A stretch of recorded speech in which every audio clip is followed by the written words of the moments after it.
गांव के दो आदमी सैर करने निकलते हैं। तभी उन्हें एक दरवाजे के बाहर एक आदमी की मूर्ति दिखती है। अरे ये तो रामू है ना, ये तो सरपंच जी का नौकर है। बिल्कुल सही कहा तुमने। सोचने वाली बात ये है कि इसे मूर्ति किसने बनाया। अनर्थ हो गया, हमारे गांव में कोई बड़ी मुसीबत आ गई है। भागो, यहाँ किसी डायन का वास है, भागो।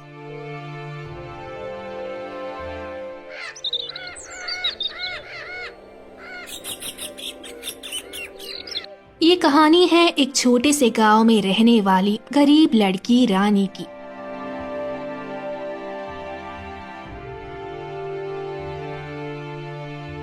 एक दिन रानी जंगल में लकड़ियां चुन रही थी। तभी अचानक झाड़ियों के पीछे से किसी के पुकारने की दर्द भरी आवाज आती है। बचाओ बचाओ, कोई है, मेरी मदद करो।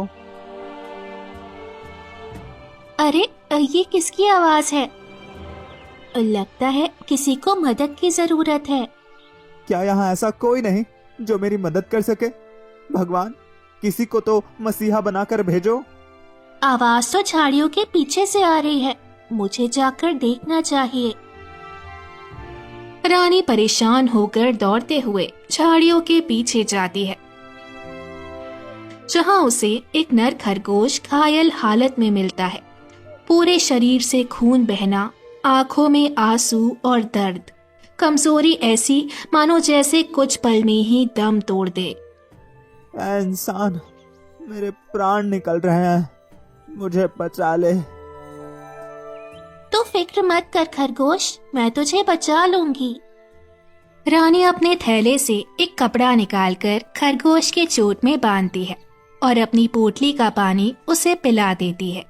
ऐ प्यारी लड़की, इतनी कड़ी धूप में तूने अपने लिए लाया पानी मुझे पिला दिया। क्या तुझे इसकी जरूरत नहीं पड़ेगी? मुझसे ज्यादा तुम्हें पानी की जरूरत थी।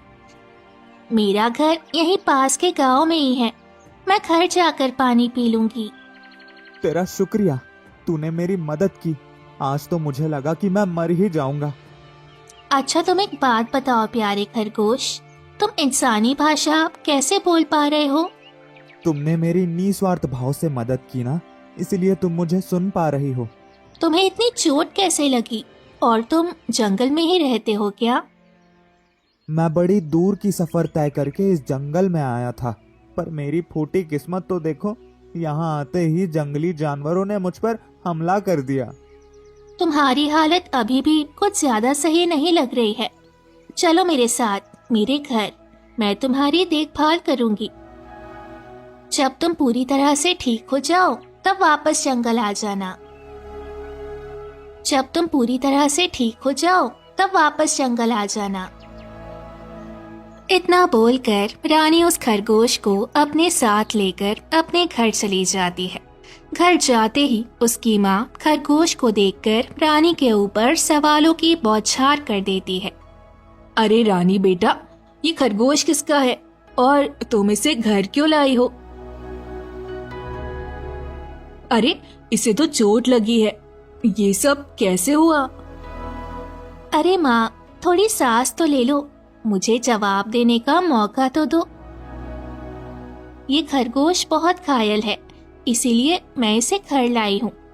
जंगल में अकेले छोड़ना मुझे सही नहीं लगा। ये तूने बिल्कुल सही किया, जा इसकी मरहम पट्टी कर दे। दोनों माँ बेटी की दयालुता देखकर खरगोश भावुक हो जाता है और मन में सोचता है, ये दोनों कितनी अच्छी हैं, कितनी साफ दिल की हैं। इन्होंने मेरी मदद की, इसका फल इन्हें जरूर मिलेगा। इन्हें अंदाजा भी नहीं है आगे इनके साथ और क्या क्या अनोखी घटना घटने वाली है।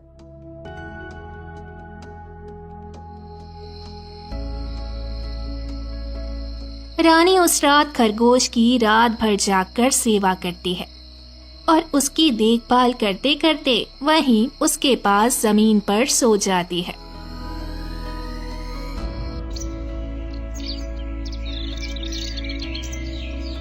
बेटी उठो, यूं जमीन पर क्यों सोई हो?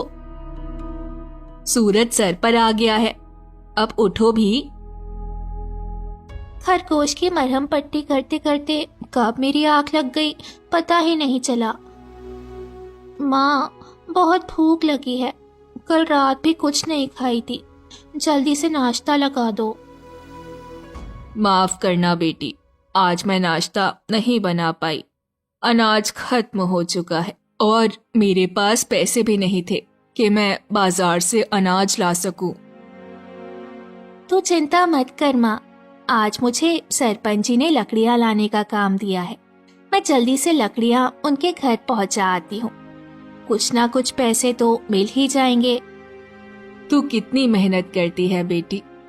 अपने पिता के जाने के बाद तूने पूरे घर का बोझ अकेले ही अपने कंधे पर उठा लिया। मैं हर वक्त बीमार रहती हूँ, इस वजह से मैं काम में तेरी मदद भी नहीं कर पाती। माँ, तो इतना क्यों सोचती है? मुझे काम करने में जरा भी संकोच नहीं होता, बल्कि मुझे तो बहुत मजा आता है। तेरी सेवा करना, घर संभालना, ये तो मेरा फर्ज है। अच्छा, अब मैं जाती हूँ, बहुत देर हो रही है।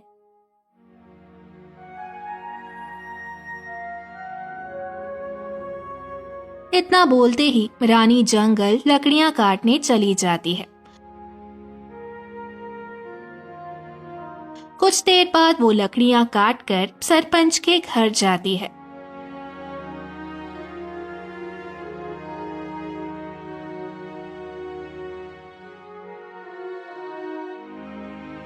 सरपंच जी, ये लीजिए, आपने जितना कहा था मैं उससे ज्यादा लकड़ियां लाई हूँ। ये तूने बहुत अच्छा काम किया, कल फिर से लकड़ियां ला देना। ये सुनकर रानी वहीं खड़ी सरपंच को देखती है। तब सरपंच उससे पूछते हैं, क्या हुआ, खड़ी क्यों है, कुछ बोलना चाहती है क्या? हाँ सरपंच जी, मुझे मेरी मजदूरी चाहिए थी, मुझे अभी पैसों की जरूरत है। कैसी मजदूरी? तूने ऐसा क्या काम कर दिया जिसके लिए तुझे मजदूरी चाहिए? सरपंच जी, मैं रोज सुबह उठकर लकड़ियां लाती हूँ, घर घर जाकर पहुँचाती हूँ, इसके लिए सब मुझे मजदूरी देते हैं। आपने भी मुझसे लकड़ियां मंगवाई तो आपको भी मेरी मजदूरी देनी चाहिए ना। तेरी हिम्मत कैसे हुई मुझसे पैसे मांगने की? इस गांव में किसी की इतनी हिम्मत नहीं कि कोई मुझसे मजदूरी मांगे। सब मुझसे इतना डरते हैं कि मेरा सारा काम मुफ्त में करते हैं, और तू मुझसे मजदूरी मांग रही है। ऐसा ना कहिए सरपंच जी, कुछ दिनों से आप मुझे लकड़ियां लाने को कह रहे हैं, इसीलिए मैं किसी और के लिए नहीं ला पा रही हूँ। मैं तो इसी बात पर निर्भर थी कि आप मुझे मेरी मेहनत की कमाई दे देंगे तो मैं घर पर अनाज लेकर जाऊंगी। भिखारन कहीं के, यह तो तेरा सौभाग्य है कि तुझे मेरा काम करने का मौका मिला। तुझे तो खुश होना चाहिए था, और तू यहाँ आकर अपनी गरीबी का रोना रो रही है। कुछ तो पैसे दे दीजिए सरपंच जी, मेरी माँ की दवाइयाँ, घर के लिए अनाज, इन सब का खर्चा मैं कैसे उठाऊंगी? ये सब तू समझ, ये तेरी समस्या है, मेरी नहीं। जा यहाँ से, मेरा कीमती वक्त बर्बाद मत कर। मेरे पास पैसे नहीं है जो मैं तुझे दूं। झूठ क्यों कह रहे हैं? आप इस गांव के सबसे ढाड़ी व्यक्ति हैं, आपके पास पैसों की कमी हो ही नहीं सकती है। ऐसे गरीब का हक मारकर आप क्यों अपनी तिजोरी भर रहे हैं? बहुत जुबान चल रही है तेरी। अगर तू यहाँ से गई नहीं तो मैं अपने आदमियों से कहकर तुझे धक्के मार कर बाहर निकलवाऊंगा। मैं अपनी मेहनत की कमाई लिए बिना बिल्कुल नहीं जाऊंगी। मैं आपसे उधार नहीं मांग रही जो आपके मना करने पर सर झुकाकर चुपचाप चली जाऊं। अच्छा, तेरी इतनी हिम्मत, तू मेरे सामने साहस दिखाने की जरूरत कर रही है? रुक रुक, मैं तुझे अभी तेरी औकात दिखाता हूँ। सरपंच गुस्से में अपने नौकर रामू और श्यामू को बुलाता है। रामू, श्यामू, अरे कहाँ मर गए दोनों? रामू श्यामू घबराकर फौरन दौड़ते हुए वहां आते हैं। जी मालिक, कहिए क्या हुक्म है? तुम दोनों इस लड़की को धक्के मारकर मेरे नजर से दूर ले जाओ। मुझे इसकी शक्ल देखकर बहुत गुस्सा आ रहा है। मालिक आप गुस्सा मत कीजिए, हम अभी इसे घर से निकालते हैं। हाँ, निकाल तेरे गरीब कदमों को मेरे मालिक के घर से, ये इन्हें अशुद्ध कर रहे हैं। इतना बोलकर दोनों रानी को घर से बाहर निकाल देते हैं। हे प्रभु, तू मेरे साथ ही ऐसे क्यों करता है? मैंने ऐसी क्या गलती कर दी जो तू मुझे ये दिन दिखा रहा है? रानी दुखी होकर अपने घर चली जाती है। उसे इस हाल में देखकर उसकी माँ पूछती है, क्या हुआ बेटी, इतनी मायूस क्यों हो? माँ के पास आते ही रानी फूट फूट कर रोने लगती है। माँ, ये दुनिया इतनी जालिम और निर्दय क्यों है? इंसान क्यों अपनी इंसानियत भूलते जा रहे हैं? हुआ क्या है बेटी, ये तो बता। किसी ने कुछ कहा क्या तुझसे? मैं इतने दिनों से सरपंची के लिए काम कर रही थी। कड़ी धूप में जंगल जाकर लकड़ियां तोड़ती थी, यही सोच करके जब जरूरत होगी तब एक साथ पैसे ले लूंगी। पर आज जरूरत पे सरपंच ने अपनी असलियत दिखा दी। शांत हो जा मेरी बच्ची, दुखी मत हो। ऊपर वाला सब देख रहा है।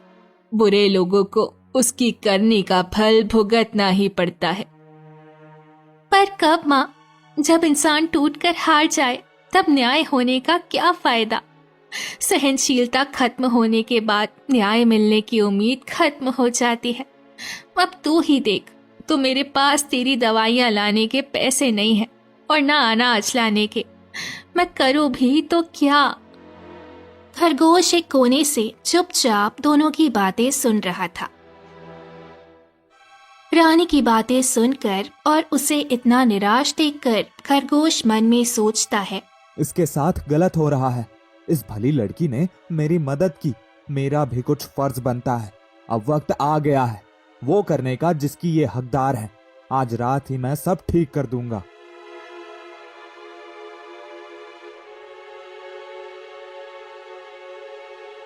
अच्छा, तो तुम छुपकर हमारी बातें सुन रहे थे? लगता है मुसीबतों को झेलते झेलते तेरा दिमाग फिर गया है। ये क्या तू खरगोश से बातें कर रही है? माँ, मेरा दिमाग बिल्कुल सही है। तुझे पता नहीं, ये खरगोश बोल सकता है। चुप कर पागल लड़की, कुछ भी बोल रही है। इसीलिए कहती हूँ इतनी फिक्र मत किया कर। अब होने लगा ना दिमाग पे असर। अच्छा सुन, तू घर पे बैठ, मैं आती हूँ थोड़ी देर में। माँ, मेरा दिमाग बिल्कुल सही है। तुझे पता नहीं, ये खरगोश बोल सकता है। तुझे भूख लगी होगी ना, तू मेरा इंतजार कर। मैं भोजन का कुछ बंदोबस्त करके आती हूँ। कहाँ से? तेरे पास पैसे हैं क्या? माँ, अगर पैसे नहीं है तो रहने दे। मुझे ज्यादा जोर की भूख नहीं लगी है। तू इसकी फिक्र मत कर, मैं संभाल लूंगी। इतना बोलकर रानी की माँ अपनी पड़ोसन कमला के घर चली जाती है। कमला, ओ कमला, घर पे हो ना?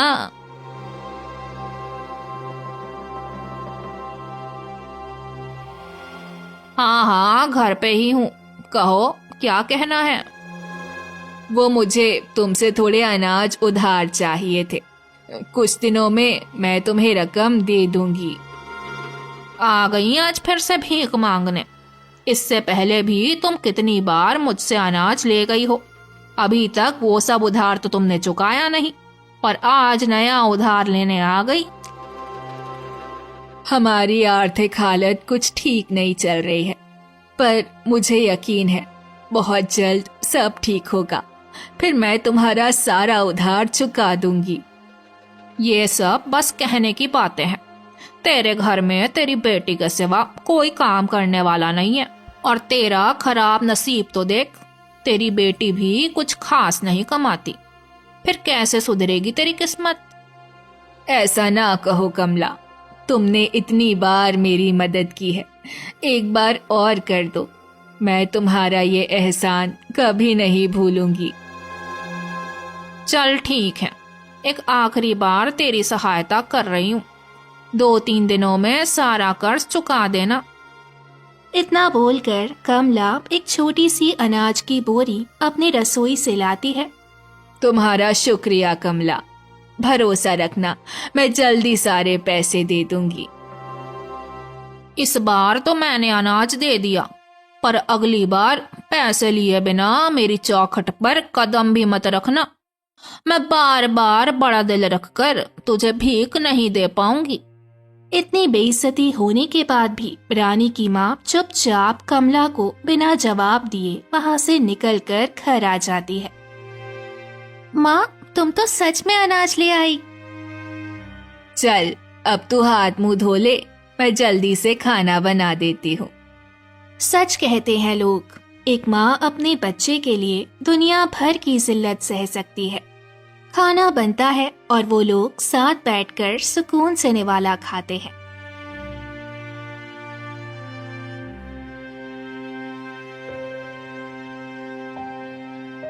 फिर रात होते ही सबके सोने के बाद खरगोश एक कोने में जा खड़ा होता है। सब सो गए हैं, यही सही वक्त है अपनी शक्तियां उजागर करने का।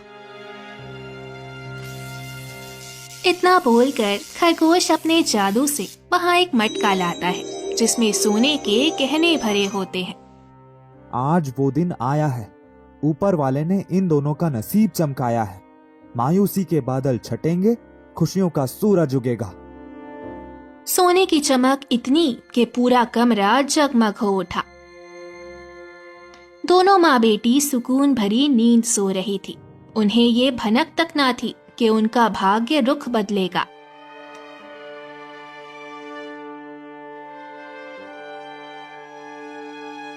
सुबह होते ही रानी अपने घर में सोने के गहनों से भरा मटका देखकर हैरान हो उठती है। माँ उठो जल्दी, देखो हमारे घर में क्या है। क्या हुआ? क्यों सुबह सुबह इतना शोर मचा रही है? माँ देख तो उधर, फिर तेरे भी होश उड़ जाएंगे। सोने का चमत्कार देखकर दोनों चौंक जाते हैं। हे भगवान, ये क्या है? कहीं मैं सपना तो नहीं देख रही? हमारे घर में इतना सारा सोना आखिर किसने रखा होगा? माँ, मुझे तो लगता है जरूर कल रात हमारे घर कोई चोर आया होगा और अपना चोरी किया हुआ सोना यहीं छोड़ गया होगा। अरे बेवकूफ लड़की, ये मेरा चमत्कार है, कोई चोरी नहीं, ये सब तुम्हारा ही है। खुशी खुशी रख लो। माँ, चलो हम ये सोना कोतवाल को दे आते हैं, कहीं हम इसकी वजह से फंस गए तो। हाँ बेटी, यही सही रहेगा। रुक जा, मैं कोई कपड़ा ले आती हूँ इस मटके को ढकने के लिए। माँ फौरन घबराती हुई कपड़ा लाने चली जाती है। फिर रानी मटके को उठाने के लिए आगे बढ़ती है। खरगोश, अभी शरारत करने का समय नहीं है, सामने से हट जा। मुझे जल्दी से ये सारा सोना कोतवाली में जमा करने जाना है। ये तेरी मासूमियत है या मूर्खता? क्या मतलब? तुम कहना क्या चाह रहे हो? साफ साफ कहो। ये सोना किसी ने चोरी नहीं किया है, ये तो मैं अपने जादू से तुम्हारे लिए लाया हूँ। जादू? हाँ, मैं कोई आम खरगोश नहीं हूँ, एक जादुई खरगोश हूँ। तुमने मेरी जान बचाई थी ना, ये उसका इनाम है। तुम सच कह रहे हो? ये सब मेरा है? हाँ बाबा हाँ, अब जल्दी से खुश हो जाओ, तुम्हारे घर लक्ष्मी आई है। कुछ देर में माँ एक कपड़ा लेकर वहाँ आती है। चल बेटी, इसे ढककर ले चलते हैं। अब इसकी जरूरत नहीं है, ये सोना हमारा ही है। ये क्या कह रही है तू? माँ, मैं तुझे अभी सब समझा तो नहीं पाऊंगी, बस ये समझ ले कि भगवान ने हमारे लिए खुशियों का दरवाजा खोल दिया है। ये सुनकर माँ खुश हो जाती है और वो दोनों खुशी खुशी कुछ दिन आराम से बिताते हैं। रानी एक दिन अपने आंगन में टहल रही होती है, तभी वहां कमला आ जाती है। तुम्हारी कोई लॉटरी लगी है क्या? ये अचानक से तुम लोग इतने धनी कैसे हो गए? जैसे भी हुए हो, उससे तुम्हें क्या? तुम्हें और कुछ काम नहीं है क्या पड़ोसियों के ऊपर नजर रखने के अलावा? जुबान तो देखो कैंची की तरह तेज चल रही है। माँ ने तो मांग मांग कर गुजारा किया और बेटी अकड़ दिखा रही है। तुम्हारी हिम्मत कैसे हुई मेरी माँ के खिलाफ कुछ कहने की? सही तो कह रही हूँ। जब तक तुम्हारे पास पैसे नहीं थे, तेरी माँ मुझसे अनाज उधार लेती थी। आज जब उधारी चुकता हो गई तो बात करने का लहजा भी बदल गया।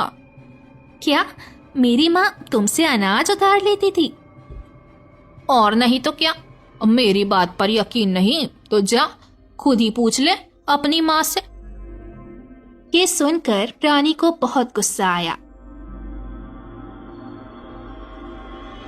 और वो गुस्से में कमला को एक सोने का सिक्का देकर कहने लगी, ये लो, आज तक मेरी माँ ने तुमसे जितना भी अनाज लिया होगा, ये सिक्का उन सबकी भरपाई है। भले ही मेरी माँ ने उधार चुका दिया, पर मैं तुम्हें ये इसीलिए दे रही हूँ ताकि आइंदा से तुम मेरी माँ के खिलाफ एक भी शब्द ना कहो। सोने का सिक्का देखकर लालची कमला बहुत खुश हो जाती है और खुशी के मारे रानी का शुक्रिया अदा करने लगती है। हाँ, मैं ध्यान रखूंगी। अब से आपको शिकायत का एक भी मौका नहीं दूंगी। अपनी कृपा मेरे ऊपर ऐसे ही बनाए रखना। इतना बोलकर कमला वहां से चली जाती है। फिर रानी मन में सोचती है, माँ को इस लालची औरत से उधार नहीं लेना चाहिए था। ना जाने माँ को क्या क्या सहना पड़ा होगा। नहीं, मैं इस बारे में पूछकर माँ को दुखी नहीं करूंगी। माँ को पता नहीं चलना चाहिए कि मैं सच जान चुकी हूँ। रानी परेशान होकर सब सोच ही रही थी कि इतने में सरपंच का नौकर रामू वहां आ जाता है। रानी, क्या बात है? बड़ी हिम्मत बढ़ गई है तेरी। आजकल सरपंच जी के लिए लकड़ियां क्यों नहीं लेने जा रही? मैं अब उस कपटी इंसान के लिए बिल्कुल भी काम नहीं करूंगी। वैसे भी भगवान ने अब मुझे बहुत कुछ दे दिया है। जाकर कह दो उस सरपंच को कि मैंने काम के लिए मना कर दिया है। इतनी अकड़ सही नहीं है। कहीं ये तेरी अकड़ तुझे ले न डूबे। मुझे डराने की कोशिश मत करो। मेरा फैसला बदलने वाला नहीं है। अब चाहे मेरी हालत फिर से पहले जैसी क्यों ना हो जाए, मैं उस सरपंच के लिए लकड़ियां नहीं लाऊंगी। रानी की ना सुनकर रामू फौरन सरपंच के पास चला जाता है। क्या हुआ रामू, अकेले आया है? रानी कहाँ है? मालिक, रानी ने आपके लिए काम करने से साफ साफ इनकार कर दिया। क्या? उसकी ये जरूरत? मैं उसे छोड़ूंगा नहीं। ये तो कुछ भी नहीं मालिक। रानी को देखकर ऐसा लग रहा था जैसे उसके घर धन की वर्षा हुई हो। उसका पहनावा, रहन सहन सब कुछ बदल चुका है। जो तुम कह रहे हो अगर वो सच है तो इसके पीछे जरूर कोई राज छिपा है। हमें इसका पता जल्दी लगाना चाहिए। रामू, तुम उसके घर पर नजर रखो और कुछ भी विचित्र देखो तो फौरन मुझे खबर करो।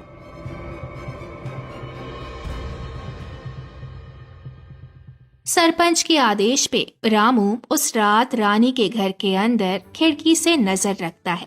अंदर बैठी रानी खरगोश को देखकर कहती है, खरगोश, जब से तुम मेरी जिंदगी में आए हो तब से सब कुछ बदल चुका है। मेरी किस्मत जाग उठी है। मैं तुम्हारी आभारी हूँ। तुम्हारी वजह से आज मेरे घर में खुशियाँ आई हैं। इतना बोलकर रानी सो जाती है। फिर आधी रात में रामू चोरी छिपे खरगोश को लेकर जाने लगता है। तभी अचानक रामू का शरीर पत्थर का बनना शुरू हो जाता है। ये मुझे क्या हो रहा है? कोई बचाओ, कोई बचाओ।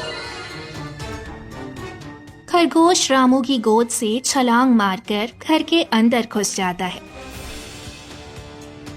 और रामू वहीं दरवाजे के बाहर पत्थर की मूर्ति में बदल जाता है।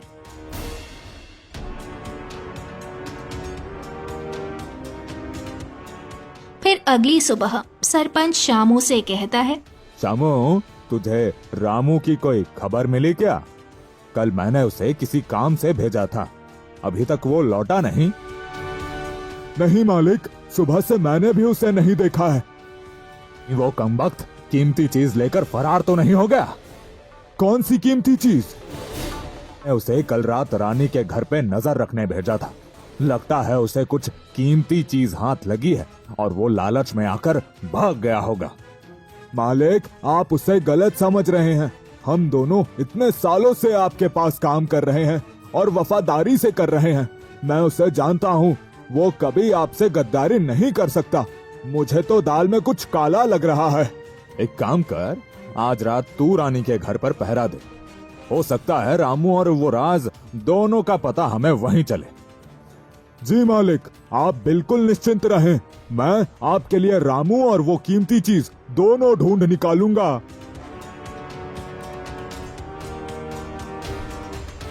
फिर से रात होती है और शामू रानी के घर चला जाता है, जहाँ उसे रामू की मूर्ति दरवाजे पर दिखती है। ये तो मेरा मित्र रामू है। ये पत्थर का कैसे बन गया? हे भगवान, ये रानी ने कौन सा जादू कर दिया इसके ऊपर? इतना बोलकर शामू खिड़की से रानी के घर के भीतर झांकता है। तब उसे खरगोश जादू करते हुए दिखता है। खरगोश अपने जादू से सोने के गहनों से भरे मटके को ला रहा था। अच्छा, तो ये है सारी मुसीबत की जड़। जरूर इसी ने अपने जादू से रामू का ये हाल किया होगा। अभी मैं इसे पकड़कर मालिक के पास ले जाता हूँ। शामू चुपके से घर के अंदर जाकर खरगोश को पकड़ लेता है। इसके बाद घर के बाहर कदम रखते ही वो भी पत्थर की मूर्ति बन जाता है।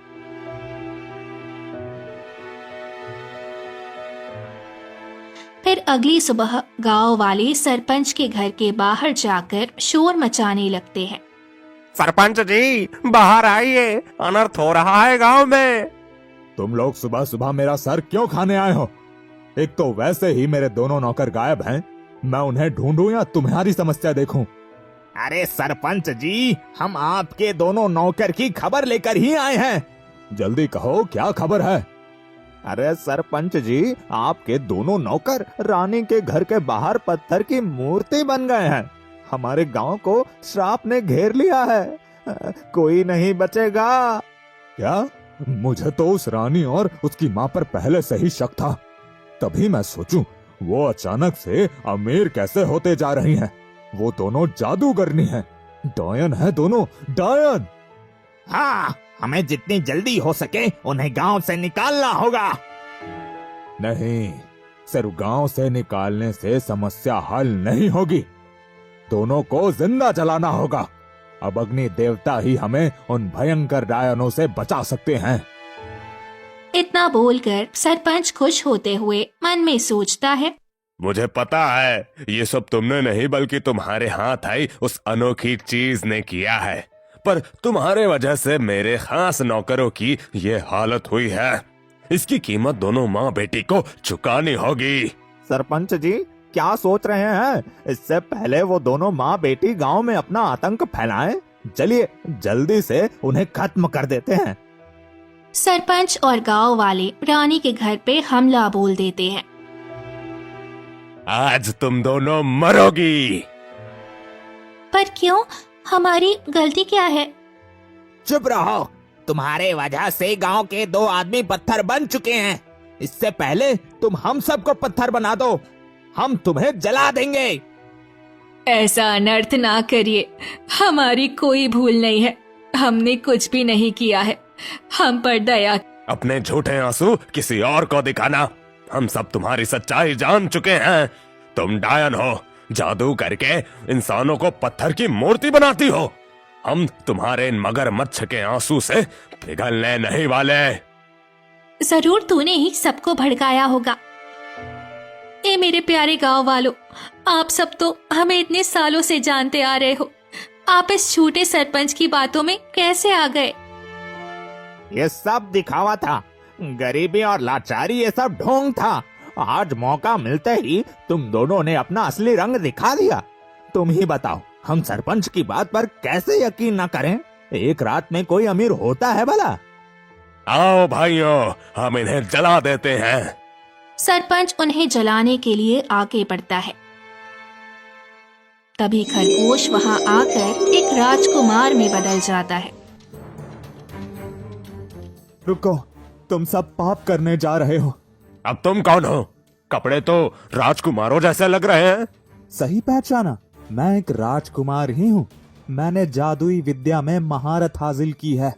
इंसान का पत्थर में बदलना, रानी का अचानक से अमीर होना, सब मैंने ही किया है। इनकी कोई गलती नहीं है। ये झूठ कह रहा है। ये जरूर रानी का साथी है जो इसे बचाने आया है।